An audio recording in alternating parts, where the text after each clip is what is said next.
I started dieting as a kid, and throughout my life, I tried everything. There was nothing I didn't try. In essence, I was either on some diet I was failing at or I was gaining weight. And so that left me with a real sense of failure and shame and self hatred. In spite of that, I managed to really build a successful life. I was well educated. I had a successful career as a banking executive, have a wonderful husband, a beautiful daughter, a really lovely, vibrant life. But it's still weight and body image has been my nemesis. And as I began to age, I started to feel like I was running out of time.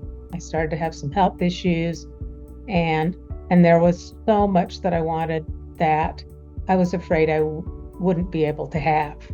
And nothing had ever worked. No diet had ever worked. I'd tried it all. When I was young, I really vacillated between the extremes of overeating and undereating and restriction. I think moving into my adulthood, I didn't realize that a lot of the thinking around food was still remaining for me.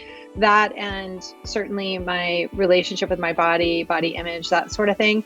Exercising to make up for overeating or eating something that I considered to be bad. So I still had bad, good food kind of thinking, but it was normalized because, dieting is just kind of part of our culture. I had problems of being an emotional overeater and punishing myself and saying horrible things inside my head. Eating was a full-time job. It turned noon, time for lunch. Or I'd be upset about something. Better eat something because that will make me feel better. But it really didn't. And then comparing yourself to other people.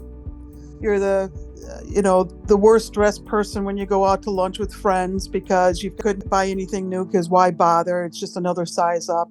No diets, no strict eating.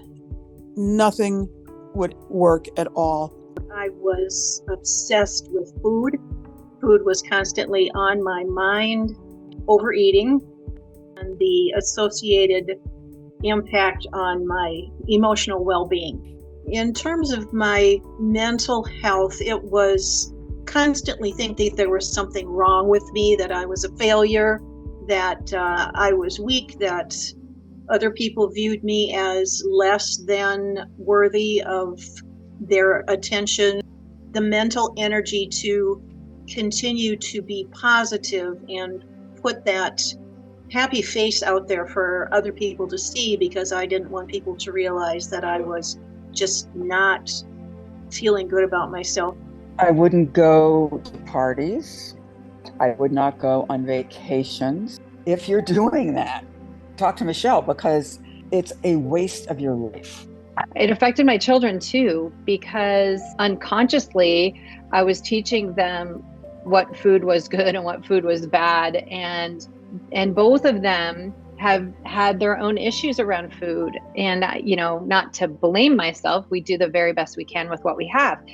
But to see that play out the way it did has definitely impacted me. About 25 years ago, in another effort, I had a lap band placed. It worked short term.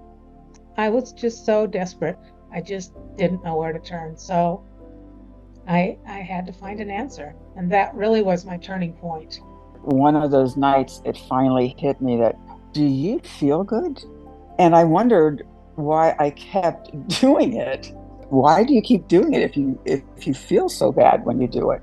If I could do anything, I'd go back in time and discover this program much earlier in my life, because I wasted so much time worrying about food and making the right choices and punishing myself if I made the wrong choices. And it was just exhausting. I was starting to understand that there was more to it than my just not being able to stick to a diet. And I see people who enjoy food and don't have issues with disordered eating. And I miraculously clicked on a link that took me to Am I Hungry? You didn't have any gimmicks. You weren't selling supplements. There was no prepackaged food. This seemed really different. And I knew it was no miracle cure, but I really felt hopeful. I had a personal trainer which is my physical coach. I needed a food coach, somebody who would teach me how to eat. I needed someone who understood how I viewed food and how it was encompassing. Meeting Michelle and doing her classes absolutely freed me of the emotional attachment to food, and breaking free from that was one of the finest things that happened to me in these past couple of years. I found I could really pretty easily think about, am I hungry? What am I hungry for? What sounds good? When is enough? And I really found great success. I filled my kitchen with food I haven't had in my house for years, and started cooking with foods that I avoided for a long time, and gradually introduced everything back into my diet. When I started this journey, that's when I started taking care of myself. I hadn't been going to the doctor. I hadn't been exercising regularly, and that all started after I started working with you. So I'm not binge eating for the first time in 50 years. I really do eat what I want and love what I eat.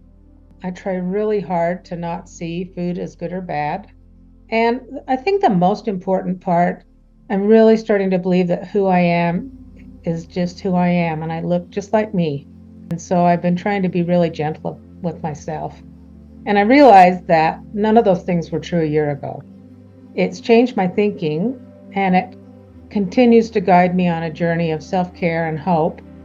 I've learned so much, and I'm really grateful for it. I really am. It's really a miracle, Michelle, and it's really a gift.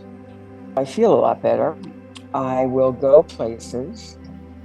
I no longer beat myself up. I no longer think negatively of myself. I praise myself. This makes the most sense of anything I've ever tried. This is the right way to go to be able to set yourself free. There was a whole nother world open, and that I had found finally what I had been looking for all these decades. The thought of actually changing my style of clothes is intoxicating because it's been so long. So this has given me a chance to move through this, move forward, be excited, try something new, try new things in life, try new friends, try a whole bunch of things, try on new clothes. Oh my God, that to me is so exciting. And then knowing that these habits that you have learned from Michelle are going to keep you there. You're not going back to the old way. You've already learned how to master this and get through this and what works for you. You are not going to go ever to the old way again. My life has changed in so many different ways. I would say the number one thing that feels so good is that there's peace. And now I'm going, okay, I understand that this is an old pattern. What's going on that needs to be addressed now? My relationship with my husband is much, much better now. And it's mostly because I'm not being obsessed with food. I'm much more mindful in terms of my mind and body and spirit. I would say that I'm mentally much healthier, much, much healthier than I was 10 years ago. I started wearing fun clothes that made me feel good, that made me happy. This program spills over, just like, our dysfunctional eating behaviors spill over into every area of our lives. Well, certainly learning mindful eating and embracing a new way of thinking and a new way of relating to food in my body had a spillover effect on my kids in a positive way. Without the Am I Hungry program, I would still be searching and miserable and continuing to think that I was a failure. And it's not a way that I ever want to go back to. It's very difficult to express my gratitude. The words fail me for the work that you do that's been so important to me. She is the one that showed me the way out of this personal hell. She's the best thing that happened to me, and I really owe her a lot. And this is it. This is what works. It's clearing up the mind, getting rid of all that poison in there. If you are concerned that you failed in the past with things that you have tried, rest assured it does work. It is just amazing. And I am so grateful for that, Michelle. So thank you. Oh my goodness. It was like just a pop in the head, like wake up. Going through the mindful eating cycle revealed so much more to me about the choices and the behaviors that I had around food. It was kind of a big aha moment and then a series of small aha moments once I started really to dive into the nuts and the bolts of the program. With each eating decision I was making using the mindful eating cycle, I started to uncover little areas where I'm tending toward overeating here, or I'm tending toward restrictive eating here. I would highly encourage you to do the workshops and go through coaching to maybe learn some things about yourself, to become more mindful, to become more present, and then to watch the ripple effect that it has on your world and beyond.